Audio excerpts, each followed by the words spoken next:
Dakop sa pigkasar na baybas operation sa Purok 7 Barangay Espinosa, Masbate City, ang sarong babayeng katabang sa harong alas 5:17 kasuod aga. Pigbisto ang sospek na si Lotes Alegre Igalvez, 41 anyos, balo asin residente kan Barangay Asid, Masbate City. Nakuha sa posisyon kan sospek ang poko mas o menos 15 gramo ng pigtutubo na shabu, asin may estimated street value na poko mas o menos 102,000 pesos. Nagtaka po yung kanilang mga pinagtatrabahoan na ito palang kanilang kasambahay ay involved sa pagbebenta ng illegal na droga po.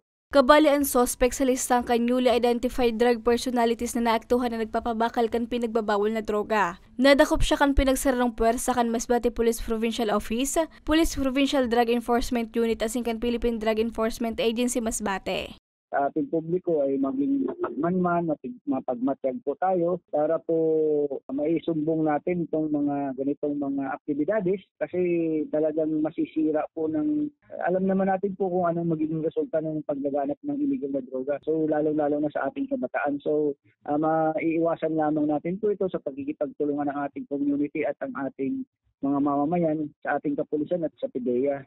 Sa pamamagitan nito, makapapaabot ang inyong mga impormasyon na makakatulong sa atin sa pagkandak ng mga operasyon na ipiprevent ang paglaganap ng illegal na droga. Sa presente, nasa kustodiya na kan Masbate City Police Station ang sospek as sinahampang sa kasong pagbalgar sa Section 5 as in Section 11 kan Akta Republika 9165 o ang pagbalgar sa Comprehensive Dangerous Drugs Act of 2002. Para sa mga baratang tatak Bicol, Regine Boy.